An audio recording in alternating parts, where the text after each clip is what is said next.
유대교와 기독교는 같지 않습니다.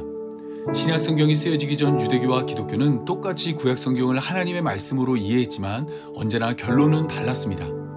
유대교는 구약 성경을 읽고 율법을 지켜 행하면 하나님의 백성이 될 수 있다 생각했고, 기독교는 구약 성경을 읽고 예수님으로 말미암아 하나님의 백성이 될 수 있다 생각했습니다.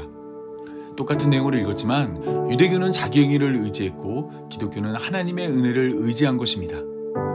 이러한 차이는 유대교의 시선과 기독교의 시선이 다르기 때문입니다. 요한복음 5장 39절에서 예수님은 유대인들을 향해 너희가 성경에서 영생을 얻는 줄 생각하고 성경을 연구하거니와 이 성경이 곧 내게 대하여 증언하는 것이라 말씀하였습니다. 예수님은 성경은 곧 예수님에 대한 이야기라 말했지만 유대교는 성경에서 예수님을 보지 못했습니다. 답을 찾기 위해 성경을 연구했지만 답이신 예수님을 찾지 못한 것입니다. 그에 반해 기독교는 성경에서 예수님을 보았습니다.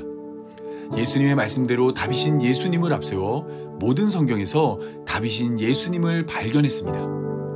오늘 본문은 이러한 차이를 잘 보여줍니다. 유대교는 하나님이 아브라함에게 약속한 자손을 이삭으로 보았지만 기독교는 하나님이 아브라함에게 약속한 자손을 예수님으로 보았습니다. 똑같은 본문을 읽었지만 유대교는 하나님의 약속을 이삭으로 해석했고 기독교는 하나님의 약속을 예수님으로 해석했습니다. 유대교는 하나님의 약속을 통해 이삭으로 완성될 이스라엘을 바라봤고 기독교는 하나님의 약속을 통해 예수님으로 완성될 하나님 나라를 바라봤기 때문입니다. 따라서 오늘 우리는 창세기 15장의 말씀을 공부하며 목표를 보여준 하나님의 약속에서 예수님을 발견해야 합니다. 안타깝게도 여전히 많은 사람들이 유대교처럼 답을 찾기 위해 성경을 읽고 하나님의 약속을 이삭으로 이해하고 있지만 우리는 답이신 예수님의 손을 잡고 하나님의 약속이 예수님이라는 것을 깨달아야 합니다. 이를 바탕으로 예수님을 약속한 하나님이 예수님을 보내준 것처럼 다시 오실 것을 약속한 예수님도 약속대로 다시 오실 것을 믿어야 합니다. 로마서 1장 17절이 말하고 있는 것처럼 오직 의인은 바로 이러한 믿음으로 살기 때문입니다. 지금부터 우리를 믿음으로 인도하는 창세기 15장을 통해 예수님을 약속한 하나님의 약속을 함께 살펴보겠습니다.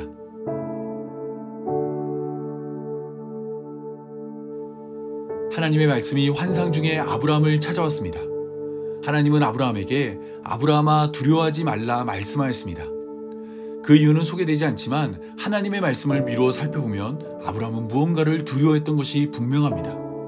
그렇다면 아브라함은 무엇을 두려워했던 것일까요? 이를 알기 위해서는 지난 시간 살핀 창세기 14장을 살펴봐야 합니다.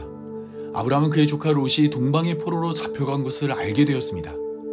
그래서 아브라함은 집에서 길리고 훈련시킨 318명과 이웃한 동맹들의 도움을 얻어 동방의 네 나라를 물리치고 빼앗겼던 모든 것을 되찾았습니다. 그런데 이때 아브라함을 찾아온 살렘왕 멜기세덱은 아브라함의 승리는 너희 대적을 내 손에 붙이신 지극히 높으신 하나님 때문이라 말하였습니다. 소수의 인원으로 다수의 군대를 물리친 것은 하나님의 은혜라 말한 것입니다. 아브라함은 멜기세덱의 말에 동의했고 그를 하나님의 제사장으로 여겨 그가 얻은 것의 10분의 1을 멜기세덱에게 주었습니다.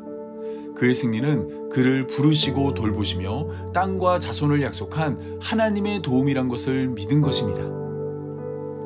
하지만 땅과 자손을 얻지 못한 아브라함의 믿음은 시간이 흐르며 작아졌습니다. 기대보다 더딘 하나님의 약속 앞에 아브라함의 믿음은 흔들렸습니다. 특히 동방 네 나라의 강함을 알고 있었기에 그들이 다시 침략하는 것을 두려워했습니다. 현실적인 여러 가지 문제들이 아브라함을 하나님의 약속으로부터 멀어지게 하였습니다. 디모데전서 6장 10절은 믿음에서 떠난 자는 많은 근심으로 자신을 찌른다 말합니다. 하나님을 믿지 못한 자는 많은 근심으로 괴로워한다 말한 것입니다. 산상수훈에 의하면 이러한 모습은 이방인들에게서 발견되는 모습입니다. 예수님은 염려하여 이르기를 무엇을 먹을까, 무엇을 마실까, 무엇을 입을까 하지 말라 말씀하시며 이런 것들은 다 이방인들이 구하는 것으로 하나님께서는 이 모든 것이 우리에게 있어야 할 것을 다 알고 있다 말씀하였습니다. 하지만 이것을 믿지 못한 자는 걱정과 근심과 염려로 자신을 괴롭게 합니다. 스스로 해결할 수 없는 문제를 스스로 해결하기 위해 헛되이 애만 쓰다 좌절하게 됩니다. 때문에 예수님은 요한복음 14장 1절에서 우리에게 이렇게 말씀하십니다. 너희는 마음에 근심하지 말라. 하나님을 믿으니 또 나를 믿으라. 예수님은 우리를 향해 두려워하지 말라 말씀하십니다. 하나님을 믿으니 예수님도 믿으라 말합니다. 우리가 믿는 하나님은 우리의 도움이고 예수님은 그 도움을 완성하기 위해 우리에게 오셨기 때문입니다.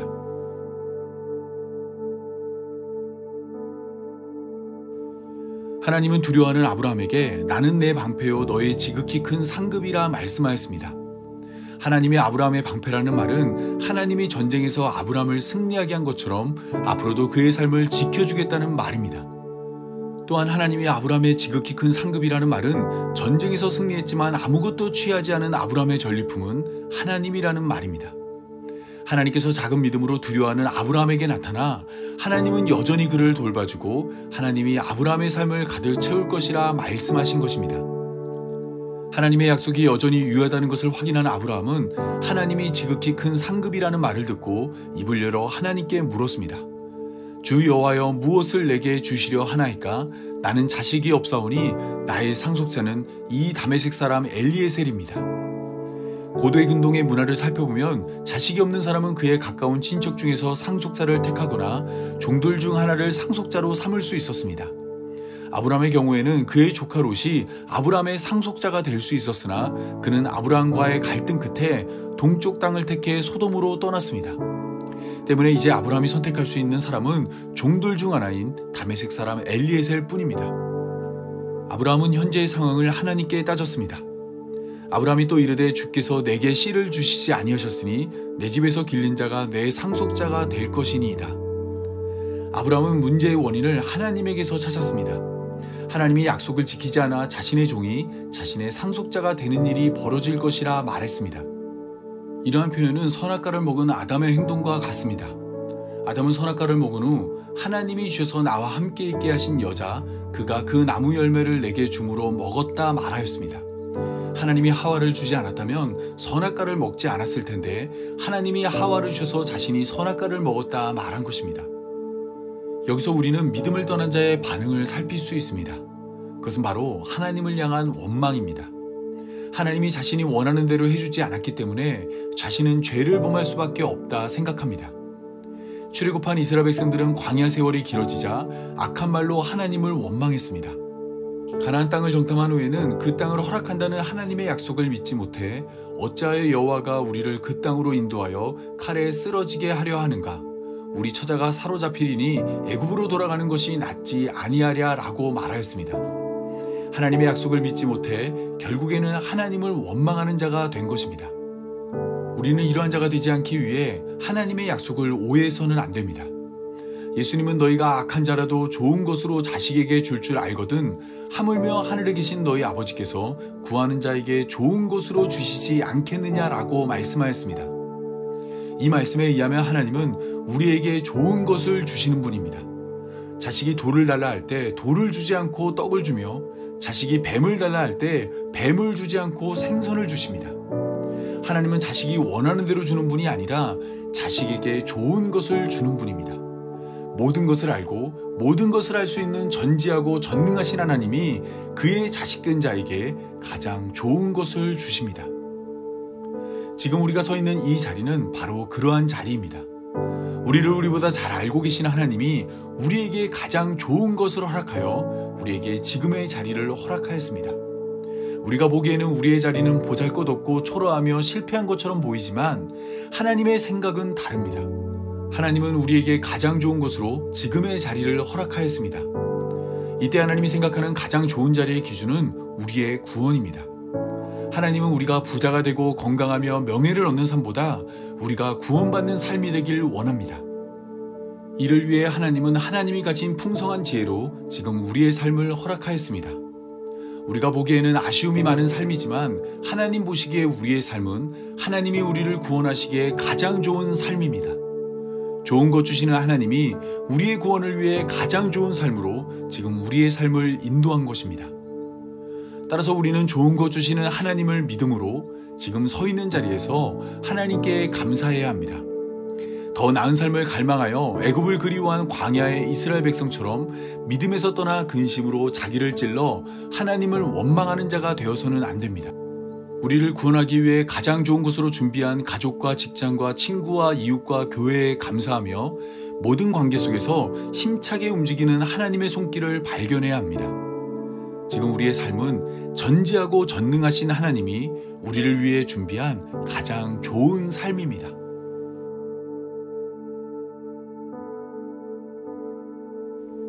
하나님은 아브라함을 믿음으로 인도하기 위해 보다 구체적인 약속을 제시하였습니다. 여호와의 말씀이 그에게 임하여 이르시되 그 사람이 내 상속자가 아니라 내 몸에서 날 자가 내 상속자가 되리라 하시고 그를 이끌고 밖으로 나가 이르시되 하늘을 우러러 무뼈를 셀 수 있나 보라. 또 그에게 이르시되 내 자손이 이와 같으리라. 하나님은 다메섹 사람 엘리에셀은 아브라함의 상속자가 아니라 말씀하시며 내 몸에서 날 자가 내 상속자가 되리라 말씀하였습니다. 이 약속은 말로만 끝나지 않았습니다. 하나님은 아브라함을 이끌고 밖으로 나가 하늘을 우러러 무뼈를 셀 수 있는지 물었습니다. 그리고 아브라함의 자손이 이와 같을 것이라 말씀하였습니다. 유대교는 이 말씀을 창세기 12장 2절의 언약과 연결지어 하나님이 무뼈과 같이 이스라엘을 큰 민족으로 만들 것이라 기대했습니다. 비록 지금은 아브라함에게 아들이 없어도 하나님이 약속한 것을 지켜 이삭을 허락할 것이고 이삭이 야곱을 낳아 12지파를 이루며 12지파가 크게 성장하여 큰 민족을 이룰 것이라 생각했습니다. 역사의 이름은 유대교의 생각대로 흘러갔습니다. 아브라함은 이삭을 낳았고 이삭은 야곱을 낳았으며 야곱은 12지파를 이루어 이스라엘은 큰 민족이 되었습니다. 하지만 하나님의 약속은 큰 민족으로 제한되지 않습니다. 하나님은 아브라함에게 복을 주어 아브라함은 복이 되고 땅의 모든 족속이 아브라함으로 말미암아 복을 얻는다 약속해 주었습니다. 그런데 역사의 이름을 살펴보면 땅의 모든 족속은 이스라엘로 말미암아 복을 얻지 못했습니다. 오히려 복이 되어야 할 이스라엘은 하나님 앞에 범죄하여 나라를 잃고 다른 나라의 종이 되었습니다. 때문에 아브라함에게 주어진 하나님의 약속은 이스라엘을 통해 성취된 언약처럼 보였지만 사실은 성취된 언약이 아니었습니다. 이스라엘 통해 하나님은 좋은 것 주시는 분이라는 것은 확인되었지만 하나님이 주는 좋은 것은 이스라엘이 아니었습니다. 하나님은 이스라엘보다 더 큰 것을 준비하였고 더 큰 것을 계획하였으며 더 큰 것을 이루십니다. 이 땅의 처음 교회는 바로 그러한 하나님의 약속이 예수님이라는 것을 깨달았습니다. 갈라디아서 3장 16절을 보면 이 약속들은 아브라함과 그 자손에게 말씀하신 것인데 여럿을 가리켜 그 자손들이라 하지 아니하시고 오직 한 사람을 가리켜 내 자손이라 하셨으니 곧 그리스도라 말하였습니다. 우리와 똑같이 창세기 15장 5절을 읽은 바울은 무뼈를 보여준 하나님이 아브라함의 자손을 복수가 아닌 단수로 내 자손이 이와 같을 것이라 말한 것은 예수님에 대한 약속이라 말했습니다. 바울의 이러한 해석은 이미 살펴본 창세기 15장 1절을 통해 더욱 분명해집니다.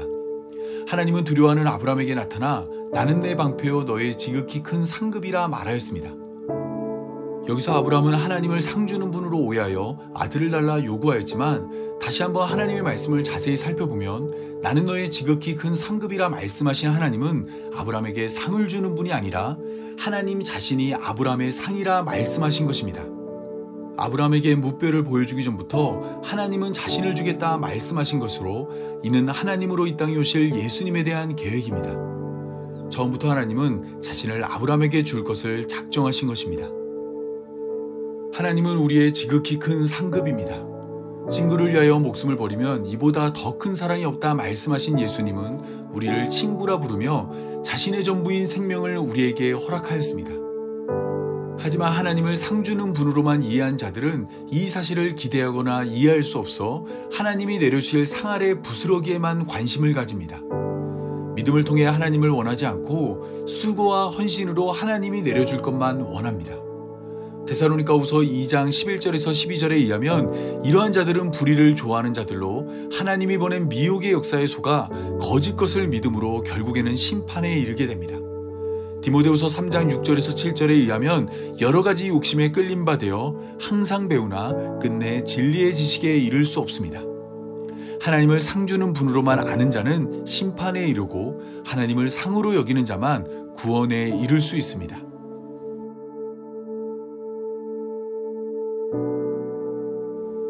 예수님은 제자들에게 천국의 비밀을 아는 것이 너희에게는 허락되었으나 그들에게는 아니 되었다 말을 하며 너희 눈은 봄으로 너희에게는 들음으로 복이 있도다 라고 말씀하였습니다. 또한 내가 진실로 너희에게 이르노니 많은 선지자와 의인이 너희가 보는 것을 보고자 해도 보지 못하였고 너희가 듣는 것을 듣고자 해도 듣지 못하였다 말하였습니다. 천국의 비밀은 많은 선지자와 의인들이 보고 싶어도 보지 못했고 듣고 싶어도 듣지 못했지만 제자들은 천국의 비밀을 보고 들음으로 복이 있다 말한 것입니다. 그렇다면 제자들이 복을 받아 깨달은 천국의 비밀은 무엇일까요? 예수님은 빌립보 가이사랴 지방에서 제자들에게 사람들이 인자를 누구라 하느냐 물었습니다. 이때 제자들은 더러는 세례자 요한, 더러는 엘리야, 어떤 이는 예레미야나 선지자 중 하나라 답하였습니다. 당시의 세례자 요한이나 엘리야 그리고 예레미야나 선지자는 큰 존경을 받는 인물들로 제자들은 예수님이 백성들에게 큰 지지를 받고 있다 말한 것입니다. 이러한 대답을 들은 예수님은 이번에는 제자들을 향해 너희는 나를 누구라 하느냐라고 물었습니다. 대중의 생각을 물은 예수님이 이제는 제자들의 생각을 물은 것입니다. 이때 제자들을 대표해 베드로가 예수님에게 주는 그리스도시요 살아계신 하나님의 아들이라 답하였습니다. 예수님은 구약성경이 약속한 그리스도이고 자기 백성을 구원할 하나님의 아들이라 고백한 것입니다. 이 답을 들은 예수님은 곧장 베드로에게 바요나 시모나 내가 복이 있도다 이를 내게 알게 하니는 혈육이 아니요 하늘에 계신 내 아버지시니라 라고 말씀하였습니다.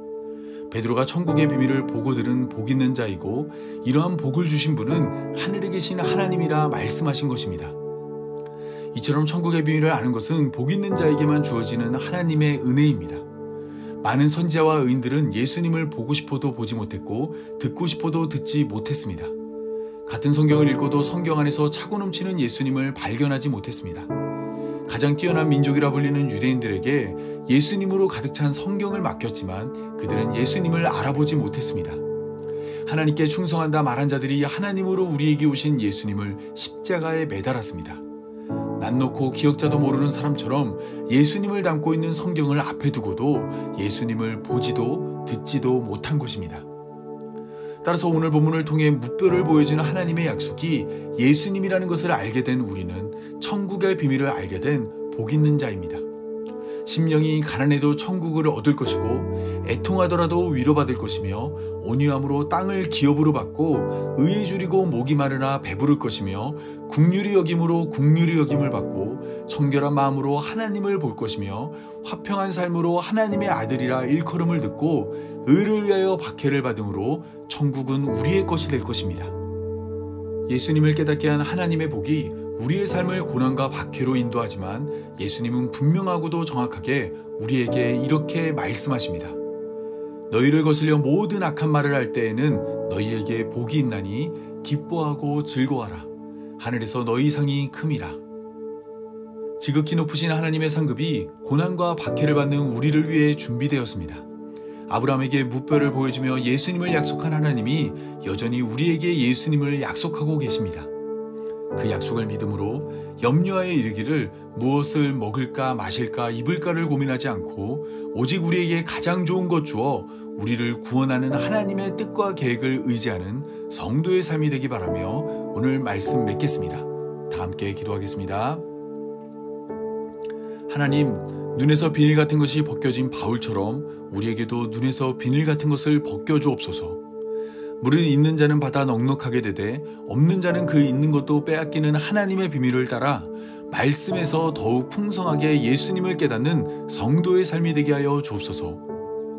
흔들리는 갈대처럼 의심하고 근심하고 원망하는 삶을 하나님의 말씀에서 오롯이 드러나는 예수 그리스도를 깨달아 반석 같은 믿음 위에 굳게 서 있게 하여 주옵소서.